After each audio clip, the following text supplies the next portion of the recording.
Hello, everyone. Welcome to Chem 100 with Professor John Nguyen. For the first chapter, this is chapter 1, we'll be discussing measurements. And there's many things out there that we have to measure. And when you measure something, units is definitely needed. If you just say number 5 without any units, it pretty much means nothing. You just know the quantity, but we wouldn't know what we're talking about. Okay, so we got units of measurements, and here's how to few things that we measure. For example, the length in meters, that's the units. That's a popular units. Mass in kilogram, and so most of you might know already that's 1 kilogram equal to 1,000 gram. Volumes, the standard units is in cubic meters, sorry.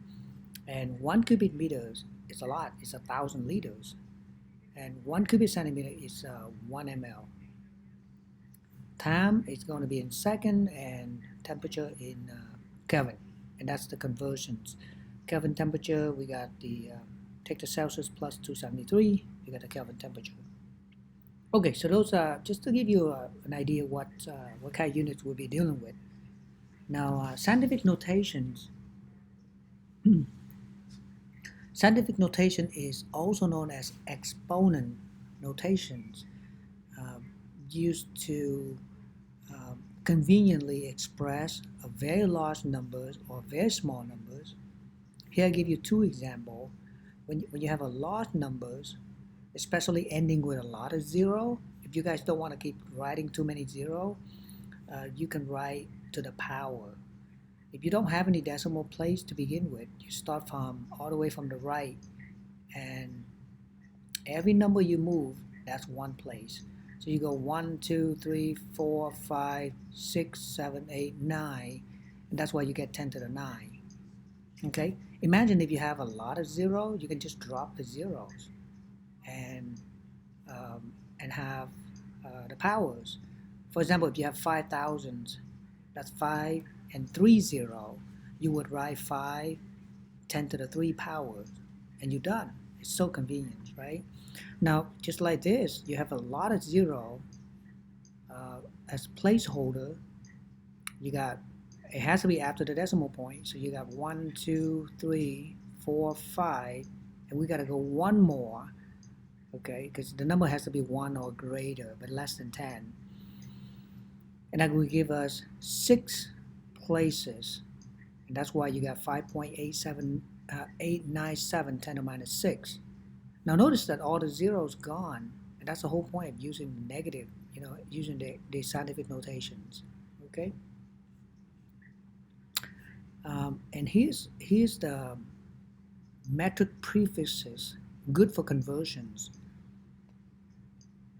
For example, nano, number 1 is the base units, and for example, nano means 10 to the minus 9, and ask yourself which one's smaller. Obviously it's nano because 10 to the minus 9. So if you do 1 nanometers, it's going to be really small, 10 to the minus 9 meters, and that's what is set on the scale. Okay, you can also do the other way. Whatever you want to start with 1 meters, because 1 meter is a large quantity. That's why you have to change the exponent to positive instead of negative if you want to swap them, right? Same idea for pico. You can do 10 to the minus 12, or you can do 1 meters 10 to the plus 12 picometers. Okay, whichever way, they're all correct. That's easy for you. Some of us don't want to deal with negative exponent, then this is a good way for conversions. Okay. Okay, so that's prefixes and units conversions. Now, significant figures and calculations. Significant figures mean important Figures mean numbers. They cannot be omitted or replaced. They are needed, therefore they are significant figures. They need it for what? For quantity and precisions. Okay? And here's are the rules. We got 6 different rules. Non-zero digits are significant, of course, right? Because they're non-zero. The zero between the non-zero are significant. The zero to the left of the first non-zero are not significant.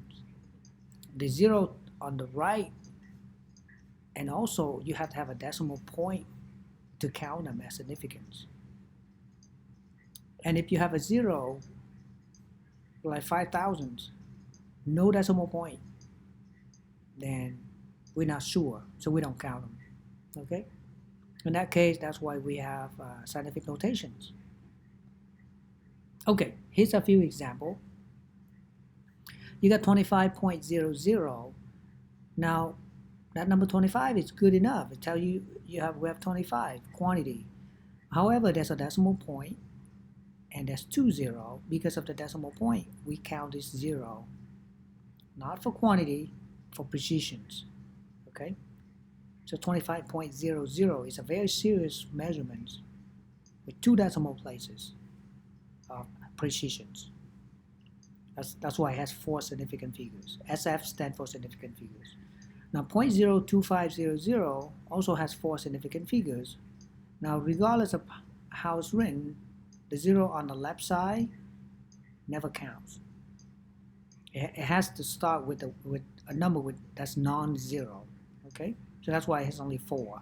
But 0 on the right, you count them because they follow the non-zero numbers.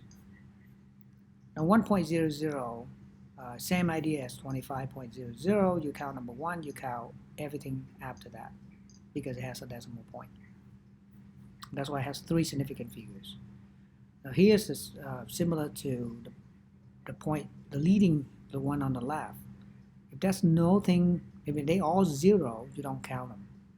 So you count starting from 8, 9, 7, 3, 5, 0. You do count that last 0 because it follows all these guys, the non-zero numbers. That's why it has 6, 2, 4, 6 significant figures. Now, when you add, subtract, multiply, or divide, they follow different rules, okay?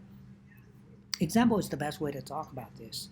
If you got 2.500, that's 4 significant figures, multiplied by 3.0, that's only 2.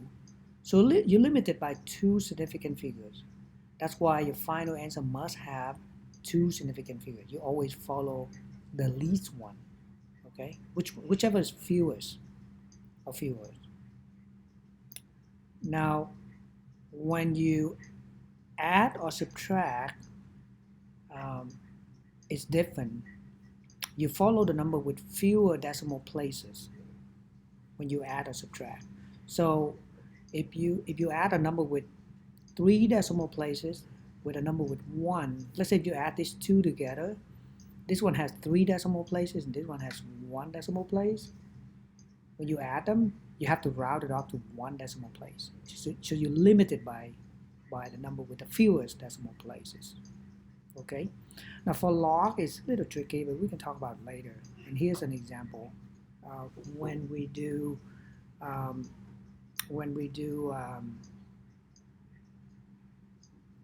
log calculation for pH. All right.